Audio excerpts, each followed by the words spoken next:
Bienvenido al episodio 1 de Voces Maipucinas, un espacio de conversación, análisis, tertulia y generación de contenidos locales en Maipú, la histórica comuna.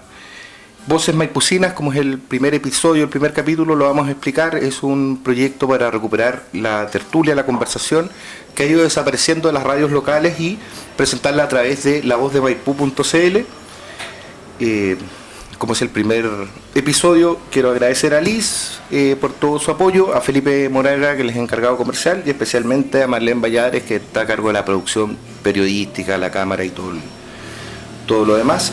Y a Coffee Culture, de esta cafetería acá en el centro de Maipú, que solo actúa como locación. Es decir, lo que acá se diga no tiene nada que ver con lo que piensa el café, esto está arrendado. Dejemos bien claro eso. Y sobre nuestro entrevistado, para los que conocen algo de los medios de comunicación locales de Maipú, el nombre de Camilo Enrique Montalbán Aranea no es desconocido. Nace en Santiago en un año indescifrable. La verdad es que yo conozco el año, pero no tengo autorización para revelarlo. Es profesor de Estado en Historia y Geografía y Educación Cívica de la Universidad de Chile. Luego hace un magíster en Historia en la misma Universidad de Chile. Hace un magíster en Educación en la UPLA, la Universidad de Playa Ancha. Y por si fuera poco, estudia también y se titula de orientador. Comienza a hacer clases a los 20 años. En ese momento Montalbán estudiaba. Y en aquella época los profesores hacían una práctica corta y otra larga. Él parte en el Barros Arana haciendo su práctica. Una vez titulado, parte a trabajar a San Fernando, lugar en el que trabaja y se casa. Allá trabajó en el Liceo Neandro Chilling y del liceo pasó a hacer clases a la Universidad Técnica del Estado, en esa misma región, donde lo pilla el golpe de Estado. La universidad es allanada y eso marca el retorno de Montalbán a Santiago. A Maipú llega el año 1975 a vivir y trabajar. Ingresa al Liceo Maipú cuando este era el único liceo municipal del país. Trabajó como profesor de historia y por su sala de clases pasan connotados maipucinos. El actual concejal Abraham Donoso, el ex concejal Carlos Richter, Germán López, Danilo Má, entre cientos de otros alumnos. Con los años Montalbán se convierte en director del colegio al que llegó a hacer clases. Cuestión que se ve truncada cuando Roberto Sepúlveda se convierte en alcalde de Maipú. El alcalde Udi manda a Montalbán a otro colegio y él es el primer director exonerado en democracia. Es padre de 3 hijos y en más de una ocasión Montalbán ha declarado que no se puede amar lo que uno no conoce. Quizás por ello ha estudiado en profundidad la historia de Maipú y es autor de 3 libros sobre la comuna y también uno sobre pandillas juveniles en el sistema municipal educacional.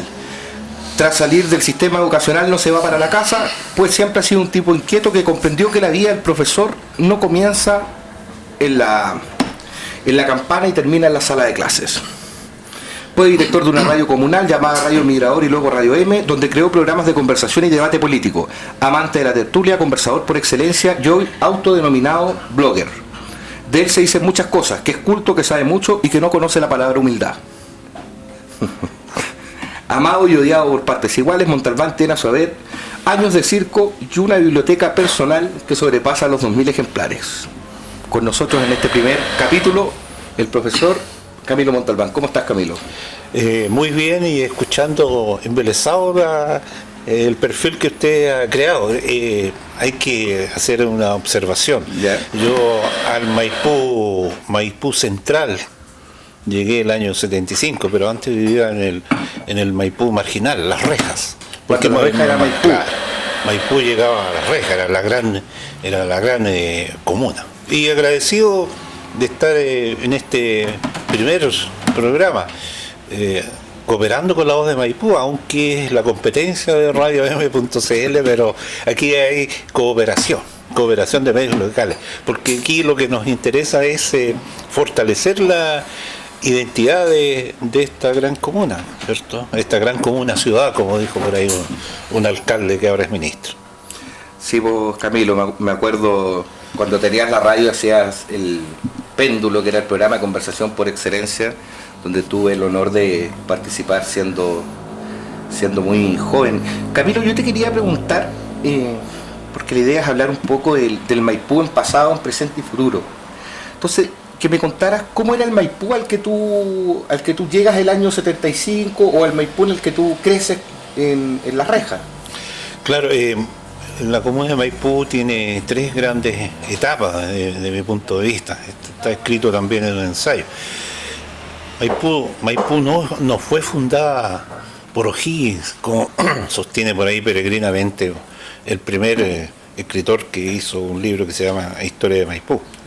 Telles. Claro, don Raúl Telles plantea su tesis que no estaba avalada solamente por el corazón, de que O'Higgins habría fundado Maipú. La verdad que Maipú está dentro de la fundación de más de 190 municipalidades, la famosa comuna autónoma, después de la Guerra Civil. Se fundó el 21 de diciembre. Claro, 21 ahí está el origen. El 22 de diciembre de 1891. Pero ese es el día... 22 o 21. 22 tengo que entender, ¿cierto? Es un decreto especial, pero no solamente se funda Maipú, sino que más de 100 municipios a través de todo Chile. Y ahí comienza lo que yo he denominado la etapa rural de Maipú. La etapa rural de Maipú es un conjunto de fundos que paulatinamente se fueron parcelando. Y el principal fundo pertenecía a la familia Infante. Infante está relacionado con esa etapa. A mediados del siglo XIX, la familia Infante compró en un remate Lejuela Maipú.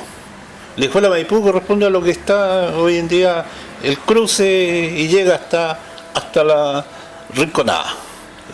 Claro, es un paño de tierra. Claro, un poquito antes de la Rinconada, que además está las casas de los Pejos, donde está hoy día la calle Las Naciones, por ahí. Ese centro fue comprado por la... O sea, la familia Infante parte siendo dueña de la tierra y termina siendo dueña de la comuna después cuando él... Claro, que la ley electoral estableció los grandes electores. Entonces por eso siempre se reelegía. Entonces esa etapa prácticamente, la etapa rural, dura hasta ahí por el año 40, 45.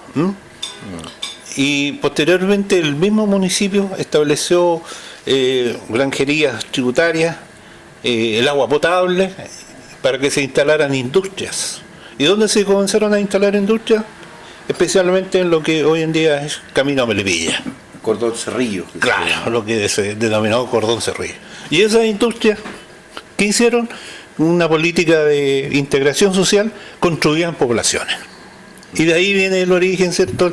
La Villa SIC, la Villa Copec, Somé, la Villa Sur, todas las grandes industrias que se instalaron aquí en Maipú comenzaron a tener poblaciones de empleados y obreros. Y ahí comienza el poblamiento y comienza la etapa... Eso es Maipú antes del golpe militar. Claro.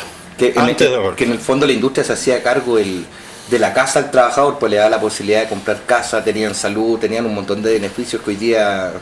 Claro, entonces ahí uno ve que alrededor del Maipú Central, el Maipú Central se construyó sobre la parcelación de fondos. Donde estamos aquí en este hermoso café, son parcelaciones, y por eso que las casas son tan grandes, son casas quintas de 1.500, 2.000 metros, ese era el origen del Maipú. Y en el borde comenzaron las villas. Y todas conocemos nosotros las villas. ¿Quién no pertenece a una villa? Villa Copec, Villa Sixo, la patrona de Chile, que era la población de defensa. Entonces, yo llego el año 75 cuando viene la otra etapa del boom inmobiliario y de las erradicaciones. Por ahí parte el... Claro, la dictadura trajo erradicaciones aquí a Maipú. La Nueva Matucana, las turbinas de los Pejos, y se instalaron cerca de tu casa, detrás hay una gran erradicación, la Villa Rosa O'Higgins, son todas erradicación, bajo el alcalde Gonzalo Perollón. Que se opone a... José Luis Infante se puso. José Luis Infante se opone a estas erradicaciones, bueno, por eso que al final le pidieron la renuncia. Y paralelamente... instituciones de ahorro y préstamo comenzaron a construir. Y yo precisamente llegué a una de estas villas construida mediante el sistema de ahorro y préstamo para clase media. Y ahí ya comienza la etapa más moderna de la comuna de Maipú. El boom, ya ese es el boom demográfico, de 120.000 habitantes, ¿cierto? Vamos ya en los 600.000. Y caminamos hacia el millón para el 2020. Dice. Claro, y con todos los problemas que eso trae. Es decir, en corto, digamos, llegué en el momento de la transición de la etapa industrial a la etapa de servicio y boom demográfico inmobiliario.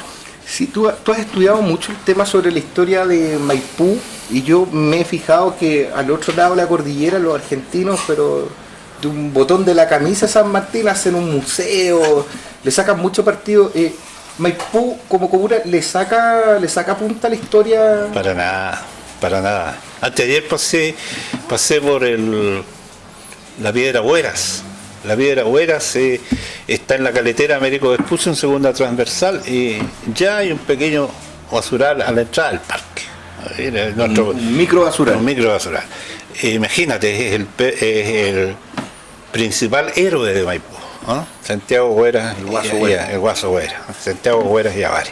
Y ahí está medio abandonado, solamente se abre siempre cuando se realizan las festividades del 5 de abril. He visto pocas visitas a veces está cerrado. Lo harán una vez al año, me parece.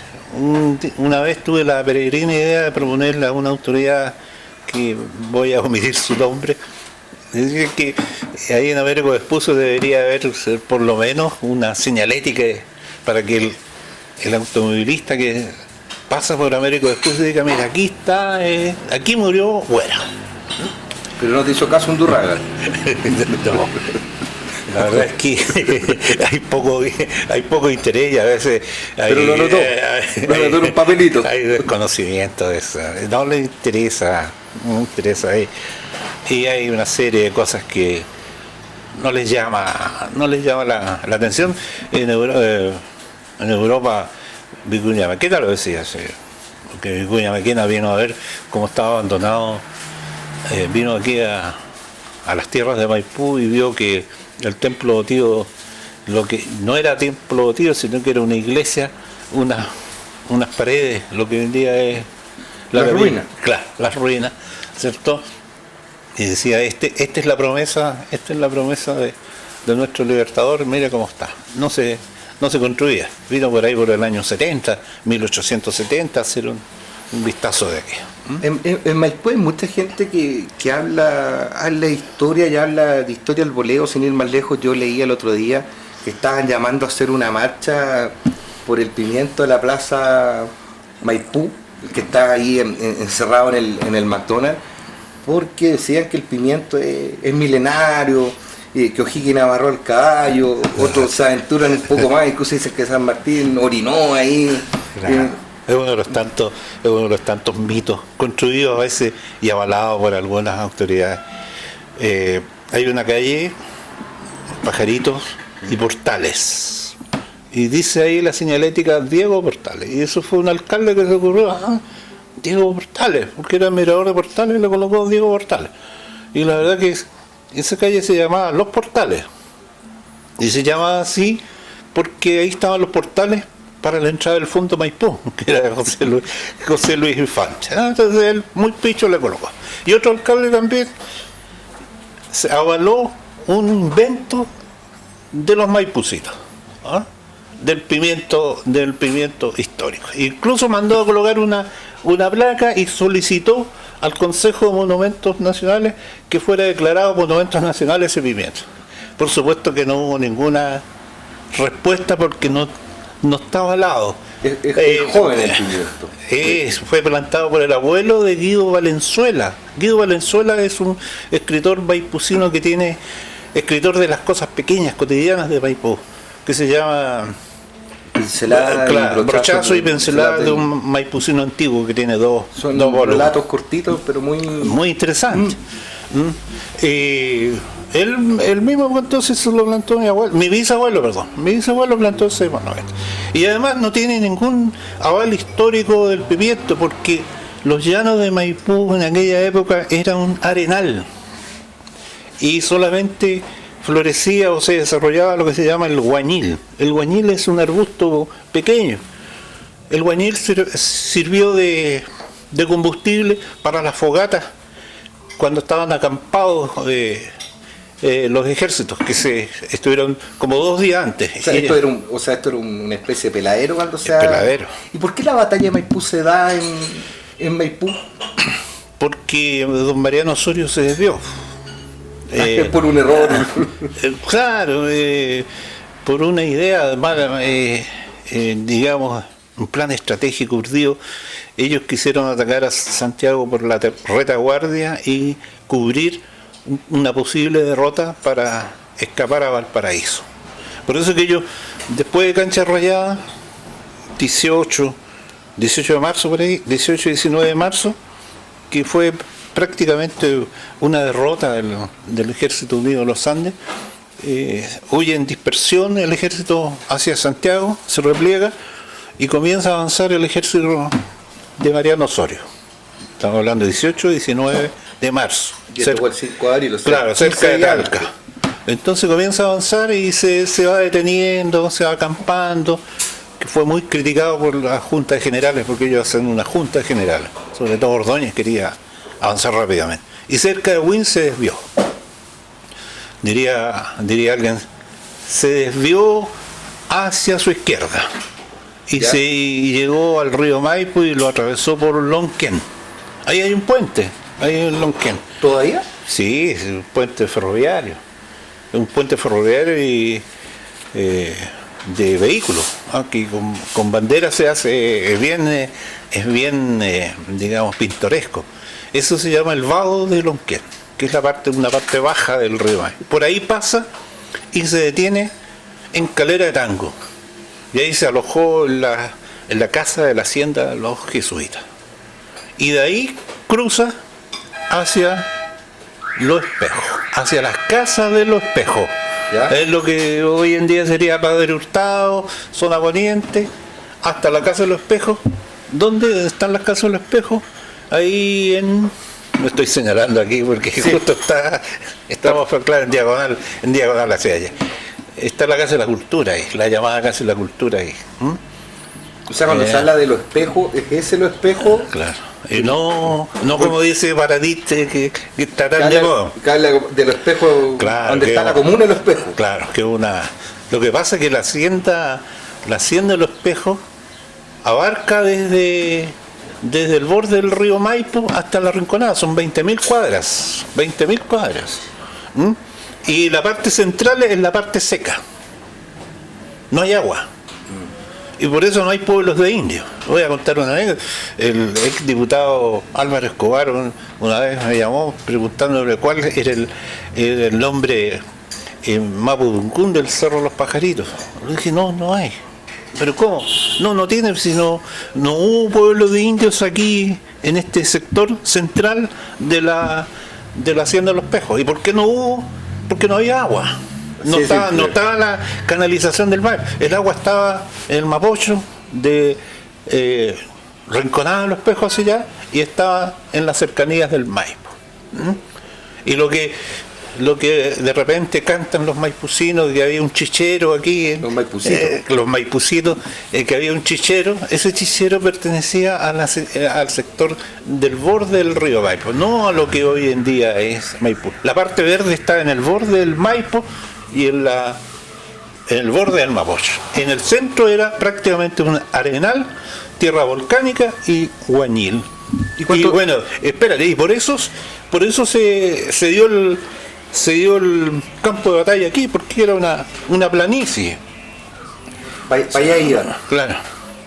Vienen de allá y los españoles, ¿dónde se ubican en el Maipú actual? Los realistas, mejor. Los realistas. Se ubican primero la Casa de Los Espejos, pero el puesto de mando estuvo en Tristán Valdés. Segunda cuadra del Tristán Valdés. Ahí estuvo don Mariano Osorio. Y se ubican en lo que hoy en día es el Cerro Primo de Rivera. Porque tenían vista. No, claro, ellos miraban Ahí estaban bloqueando la parte digamos, occidente de Santiago. Ahí tenían escapatoria hacia Valparaíso. Esa es la posición. Y a su vez, San Martín osciló entre lo que hoy en día es Ochagavía y lo que es camino a Lonquén. Porque no sabían por dónde venía. ¿Ah? Por dónde venía el ejército desde el sur, el ejército de los realistas. Y al final, cuando ellos ven que las avanzadas patriotas le anuncian que dio la vuelta hacia atrás, hacia el poniente, él se coloca aquí en lo que es la confluencia de Camino Belivilla, Camino Lonquén, Los Rázores. Y ahí está señalado, ¿cierto?, los puestos de mando y se ve toda la planificación. Y de ahí mira cómo se dispone la tropa. Esa es más o menos la posición. Y no es posición frontal como muchos creen.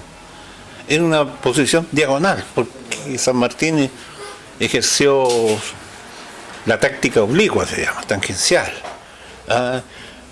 Siguió la enseñanza de un general griego que atacaba por los flancos, y eso es lo que dice, ahí estuvo la clave del triunfo realista. Esa es la. Entonces, por lo tanto, mira a lo que hemos llegado. Por lo tanto, la batalla se dio prácticamente lo que la fuerza principal es por Américo Vespucio, Victoria, Olimpo. Esa es una verdadera diagonal. Y por el lado central de lo que hoy en día es Maipú, es solamente uno de los flancos. La línea de defensa se rompió por el lado de Primo de Rivera y diagonal Camino de la Victoria. La calle Victoria era Camino de la Victoria, ese era el origen. Camilo, bueno, muchos han hablado sobre el abrazo de Maipú. Yo escuchaba decir que se había dado en el templo Botí, donde hay una. ¿Dónde se abraza en el Maipú moderno? Lo que pasa es que hay dos grandes incógnitas de la batalla. ¿Dónde estuvo el campamento de San Martín? ¿Dónde estuvo? Entonces ha sido difícil determinar exactamente el punto. ¿Y por qué ha sido difícil de determinar? Porque se movió, se desplazó entre lo que hoy en día es el puente Iquique, en la estación central, hasta lo que es confluencia, ese vértice de Camino de Belivilla, Camino a Lonquén. Un pasadito un poco más al este de Américo Vespucio. Se desplazó, sí. Y se desplazó precisamente porque no sabía por dónde venía. Entonces nunca ha sido el punto realmente. Hay una casa, la casa que ocupa el municipio de Pedro Aguirre Cerda, y ahí habría pernoctado San Martín, esperando por dónde venían los realistas. Y el otro es el abrazo. ¿Dónde se abrazaron? Claro. Entonces el año 1953 se formó una comisión militar del Instituto Higgins para determinar oficialmente esa comisión determinó dónde fue. ¿Y qué hicieron? Consultaron la literatura, los partes de guerra, a Barros Arana, Salvador Sanfuentes, Benjamín Vicuña Bequeta, que son los tres grandes que escribieron sobre la base de lo que contaban protagonistas de la batalla, que todavía estaban vivos. Entonces se señala que es un promontorio que miraba a la casa de los Espejos, y esa comisión determinó que era en lo que hoy en día es Olimpo con Camino a Rinconada, y de ahí miran hacia la casa de los Espejos. Ahora no está ese promontorio, si todo eso fue terminado. Y al otro lado, el otro promontorio, la parte alta, también ahora fue eliminado por el hospital de Maipú, todo eso. Y todo esto era Cerrillo. Y O'Higgins no viene por pajarito, como decía alguien, no existía, si eran unas huellas. Vienen el acceso acá a Maipú, a los llanos del Maipo, era por la calle San Diego, lo que vendía San Diego, o Almirante Barroso. Y por ahí salían al Camino del Rey. El Camino del Rey es lo que es Camino a Melipilla. Pero Higgins, profesor, alcanzó a tirar un espadazo y todo, porque hay un ninguneo histórico. Higgins incluso se dice que llegó como al final de la batalla. No, estaba herido y tenía fiebre, incluso más. O sea, llegó para la foto. Claro, es que no podía llegar de otra manera. Es que eso es lo que dicen algunos periodistas, algunos periodistas, para colocar algo de sensacionalismo el problema. Lo que pasa es que Higgins se encargó, de mi punto de vista, se encargó de toda la defensa, la parte estratégica. Tenía una línea estratégica de abastecimiento en Chacabuco, con la posibilidad de que nuevamente habría que escapar hacia Mendoza, y tenía también hacia el norte, porque tenía otro plan de irse a Coquimbo a encabezar la defensa. Y además, en un momento dado, un enviado a San Martín lo manda a llamar. Es decir, que venga, porque se suponía que las tropas que estaban acantonadas aquí en Maipú propiamente tal, en Los Pejos propiamente tal, iban a atacar Santiago, porque Santiago estaba desguarnecido. Y lo fueron a buscar y dicen que no, yo me quedo aquí, tengo que organizar la defensa. Y por eso que no... Se escuchaba un cronista de la época que vivió la batalla, que llevó el primer parte de guerra incluso manchado con sangre, que era inglés, contaba que se escuchaban los cañonazos de aquí de la batalla de Maipú, y todos había mucha gente que estaba lista para huir a arrancar. Preparados para perder, en el fondo. Preparados para perder. Y muchos se ofrecieron ya, le enviaron cartas, emisarios a Osorio, que estaban dispuestos a cooperar, porque esto era una guerra civil, se habían partidarios de Osorio. Dentro de la población nacional. Claro, se cuenta que cuando se alojó en la casa, la ex casa de los jesuitas, Calera de Tango, pertenecía a un señor Ruiz Tagle, a un patriota, y que lo atendió muy bien, y que le habría hecho regalos al conquistador Mariano. ¿Frei Ruiz Tagle? No, pues si todo ese sector es de la familia de Ruiz Tagle. Ok. Claro. Profesor, y así como teníamos esa duda respecto al rol de O'Higgins, la otra pregunta es: ¿dónde estaba Manuel Rodríguez para la batalla de Maipú? Los húsares de la muerte no participaron. ¿Y por razones tácticas? Había una profunda diferencia. Esto lo cuenta, si alguien tiene alguna duda, testigos de la época, José Sapiola, recuerdo de 30 años, el autor del himno de Yungay, señala que de oídas escuchó que los húsares se habían reunido y ellos pensaban que el ejército patriota iba a ser derrotado. Mejor dicho, el ejército unido de los Andes, porque esto es, como diríamos, mita y mota. Entonces, que iba a ser derrotado y ellos iban a tomar la conducción. Incluso por ahí hay un incidente entre uno de los generales franceses, Breyer, que San Martín lo destituyó. Entonces la literatura oficial dice que por cobardía, porque no quiso, porque se hizo el enfermo. La verdad de la milanesa que él era partidario de Carrera, y Carrera ya estaba preso en Argentina. Había una división.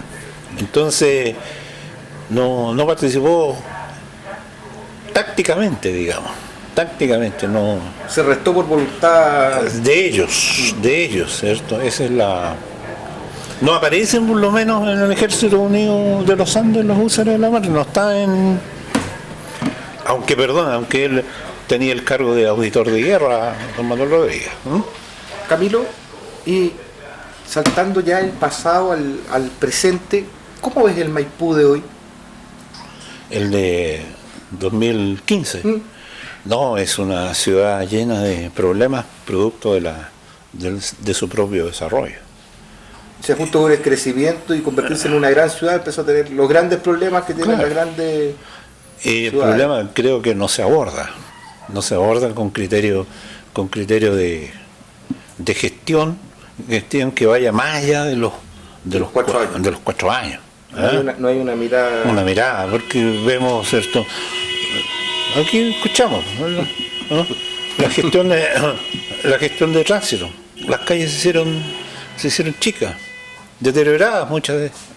Entonces, ese problema cómo se resuelve? ¿Cómo se enfrenta? Es una política a largo plazo. El comercio ambulante, la expansión horizontal. Es un monstruo urbano en una camisa de joven. Y eso, yo creo que es un tema central. Ya algunos han insinuado dividir el municipio, pero sigue el mismo problema. ¿Sí? Tengo entendido que tiene más población que varias de las grandes ciudades. O sea, Maipú a nivel de habitantes, yo tengo entendido que supera a 6 regiones del país, claro, total regional. Claro. Y nosotros que andamos bien lo vemos todos los días. Vivimos aquí en el centro el problema de delincuencia, ¿cierto? El pandillerismo. Claro. Ayer trataban de robar un auto acá afuera. ¿Aquí? Sí, claro. Sí. A cada rato sí es un asunto que se necesita una mirada de mediano y largo plazo y con criterios de Estado local. No de que llegue un alcalde y hace en función de su pequeño programa las cosas. Y aquí, esa política cortoplacista de querer votos. Claro, querer votos, mi la carrera. La política del Leo Rey, traer a Leo Rey. Claro. No deja nada, no deja absolutamente nada. El show que deja. Entonces ahí el problema de la educación, el problema de la educación, ¿cierto? Hay que reconocer que se ha hecho una política de inversión, en infraestructura, pero magnífica. El problema está qué pasa en la sala de clase, los resultados, etcétera. Pero hay otros problemas, el problema de seguridad ciudadana, el problema de congestión, el problema de deterioro de las calles, el deterioro de la contaminación aquí en el centro. Un día le propuse a estos ecologistas que pusiéramos un auto en el pleno centro de Maipú. ¿Cuánto se iba a demorar en cubrirse de polvo? Cubrirse de polvo, porque a veces andan preocupados de la plantita, de la lechuguita, ¿verdad? Pero no de lo macro. Se corrió que aquí, que allá, entonces ese es el gran problema. El problema de la quebrada de La Plata es importante porque es un pulmón que hay que preservarlo, pero también aquí en el núcleo central de la comuna hay causa por la que luchar en el fondo. Claro, contaminación acústica, contaminación de polvo. Podría haber restricción vehicular en algunas calles no se puede transitar. El problema de los estacionamientos. El edificio Espacio Urbano creció ¿cuántos pisos? Y no creció en estacionamiento. La directora de obra ejerció un poder exclusivo que tiene y autorizó la construcción. ¿Para qué hablar de los 10.000 alumnos que tiene el LUOC? Yo creo que la mitad viene de afuera. Entonces habría que preguntarle a los vecinos de la zona circundante, de la Villa Copec, de la Villa Cinco Álamos, sus casas llenas de automóviles, la plazoleta. Y esos temas hay que enfrentarlos. Así es. Camilo, para ir cerrando, el tiempo ha pasado muy rápido. Volando. Ya me hacen gestos. Claro, una tijera, sí. Claro. No. Fuera de broma, te quería preguntar sobre tengo entendido que estás con un proyecto patrimonial bien interesante, algo que tiene que ver con la memoria maipucina, dejar un legado. ¿Nos puedes adelantar un poco de qué se trata? Sí, gracias al gobierno regional. También al gobierno, las cosas al gobierno regional. Sí, el fondo regional en el aspecto cultura, con una organización que se llama CEPAD, el cual yo presido, ganamos un concurso para establecer una memoria digital. ¿Ya? Y esto surge a raíz de que un día un señor me dice, mire, en la Rinconada hay un señor que acompañó a Monseñor José María Caro. José María Caro vino a Maipú a colocar la primera piedra del templo Otio. El primer cardenal primado de la Iglesia Católica de Chile vino aquí a colocar la primera piedra del templo. Está la historia que pasó a la higuera, claro, a tomarse un vaso. Claro, pasó a la higuera, pero hubo una delegación de guasos. Ya y uno de ellos vivía en la Rinconada, Rinconada Lovial. Bueno, ya escuchamos, notamos el nombre, y después nos enteramos que murió. Se fue esa memoria viva, ese patrimonio vivo. Se murió la historia con él. Y no va a quedar. Otro ejemplo, voy a la biblioteca municipal, que usted, yo sé que tiene opiniones, y pido periódicos de Maipú. ¿Y saben lo que me contestó una dama? No, si los votamos hace años. Eso. Rescatamos 2 tomos de esos en una feria, en la feria de esa grande que se pone ahí en Transponiente. Ahí están los periódicos del patrimonio. De patrimonio. En el fondo cuentan la historia. Claro. Independientemente del enfoque, es el periódico Maipú que dirigió nuestro amigo y conocido Jaime Mallea. Y no están en la biblioteca de Jaime Mallea, el coleccionista. El coleccionista, que tiene todo. Entonces, en el suelo ahí, afortunadamente 2 maipucinos antiguos los compraron y nos han facilitado esos tomos, y ahí uno ve cómo la historia de los 40 años está registrada. Bien o mal, con una óptica conservadora, etcétera, pero está registrada. Entonces, nosotros planteamos de que en ese proyecto que había que registrar la historia, los archivos que hay dispersos por aquí y por allá, hemos hecho trabajo en la biblioteca, en los archivos. La memoria antigua, o sea, estamos hablando de la batalla de Maipú, pero también la memoria más reciente. Claro, estamos registrando todos los 21 barrios que está dividido Maipú. Pocos saben que hay 21 barrios. Usted vive en el barrio El Basural. Claro, a pesar que yo creo que no hay barrios, fueron villas las que se hicieron acá, pero a unos técnicos se le ocurrió dividir el ministro de Obras Públicas. Claro, dijo uno de los tantos inventos con sus equipos que venían de Santiago, dijeron, aquí está en Maipú, 21 barrios. Había un barrio que se llamaba Hospital, y todavía ni siquiera estaba construido el hospital, y los señores le colocaron barrio Hospital, y el nombre histórico era Campo de Batalla. Porque ellos eran futuristas. Bueno, pero pase, eso quedó 21. Entonces estamos registrando la memoria actual de los 21 barrios de la comuna, con sus íconos, quienes viven ahí, si hay monumentos, sus fotos, sus calles, etcétera. Porque en un momento dado nosotros nos vamos a ir, ¿y dónde está la memoria? Y entonces comienzan los viejitos, mira, allá había una casa, acá había un búlice. Pero usted habla de los viejitos en tercera persona, me gusta eso. Es que yo no ando recordando. Sí. Porque yo me he encontrado gente, si aquí en la esquina había un búlice, donde está el banco. Qué bonito, ¿y dónde está? No, que yo lo conozco, pero no hay ningún registro. Eso. Ahora con la construcción del eje Rinconada van a volar varios. Por suerte ya hay gente que le ha sacado fotos, usted también creo que fue con su periodista, sacarle fotos. No fue la periodista. Claro. Fue la periodista. Ese es el objetivo de y que lo vamos a lanzar a mediados de noviembre en una escuela histórica también, como es la General San Martín, que tiene más de 100 años. Poco sabe que hay 2 escuelas de aquí que tienen más de 100 años aquí en la comuna. La O'Higgins y la... O sea, en el fondo se está ajustando todo este tema patrimonial para ser liberado y democratizado en Internet. Y sobre todo para las generaciones jóvenes que tengan acceso. No vayan a la biblioteca a preguntar, porque me ha ocurrido, van a preguntar y esto, y comienza puras cosas. La biblioteca Maipú no deben tener ni los papeluchos, pues si yo digo, y yo creo que este café tiene una biblioteca más nutrida que la biblioteca Maipú. Yo está fui muy alejada. Yo fui a pedir la memoria de gestión de los alcaldes. Las que hacía... Claro, no son unos libros bien bonitos que hacía el concejal Ovalle, supongo.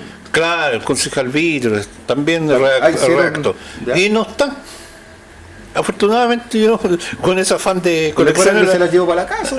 No sé, si la repartía en público. Entonces vamos a colocar toda esa literatura a disposición. Los alumnos del Santiago Vera y del Liceo Maipú hicieron hace 10 años atrás poemas lindos, un libro, pero es una joya. Ahí la vamos a colocar, que existen. En Maipú también se crean. Un señor, ingenuamente, un joven periodista, le fue a preguntar a la encargada de la biblioteca municipal, y ya un señor, parece que es gestor, un señor de apellido Valdés, ¿por qué no había gente de Maipú en algún stand ahí o algún tema? Le dijeron, no, que no había nada.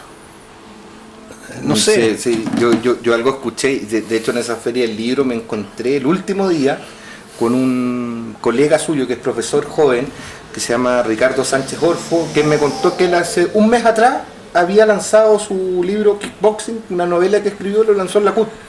Yo le dije, pero ¿por qué no lo lanzaron acá? No, si no tienen idea. Como que aquí nada se crea. Nada se cree. Habían algunos alumnos, entonces cuando estaba don Jaime Mallea tenía en su oficina un alto libro, porque como buen tenía un alto libro. ¿Está este libro, Historia y Geografía? Sí, aquí lo tengo. Hay un libro que es una joya porque tiene las hojas invertidas, y por lo que dice ahí, que yo creo que el autor no debe haberlo votado, que se llama 50 años del Liceo Maipú. Entonces está fotocopiado y tiene unas hojas a la inversa, por eso quizás sea una joya. Y lo tenía Jaime Mallea, no sé si habrá quedado ahí o era de su colección particular, que es otro gran dilema ahí. Entonces, eso es lo que Memoria Maipucina va a colocar a disposición, todas esas cosas disperdas. Y en algún momento esto va a ser incluso el diario de su tío, el Maipucino, porque muchos creen que el Maipucino es de un señor de ahora. No, históricamente existió aquí en Maipú un periódico que se llama El Maipucino, que es tío de este señor que me está entrevistando, don Esaú Mora. Esaú Mora, ¿no? Entonces ese es el objetivo y más que nada, diríamos, es que indicar que más allá del municipio, más allá de los entes culturales que está lleno de operadores políticos, hay gente que se preocupa del patrimonio, y a veces es como la pulga en el oído. El departamento de turismo, que a veces hace unos tours, se ganó un proyecto hace 2 años. Yo hice la investigación, ni por casualidad lo han nombrado cuando hacen su presentación con unos actores. Y luego sacaron un díptico sobre el 5 de abril y le pusieron a José Miguel Carrera.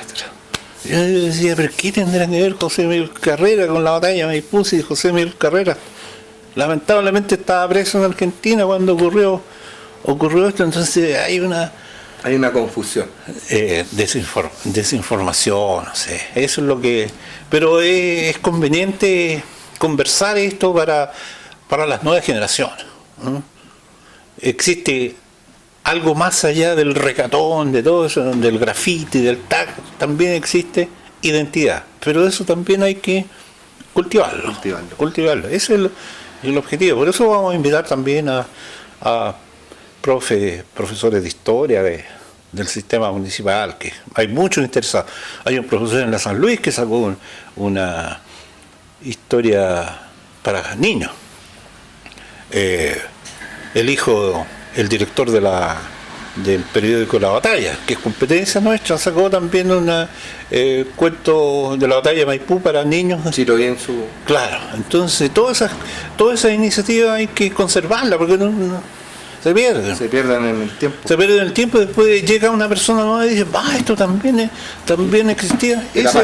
Claro. Así es. Ya, pues Camilo, te quiero... Disculpe que haya sido tan...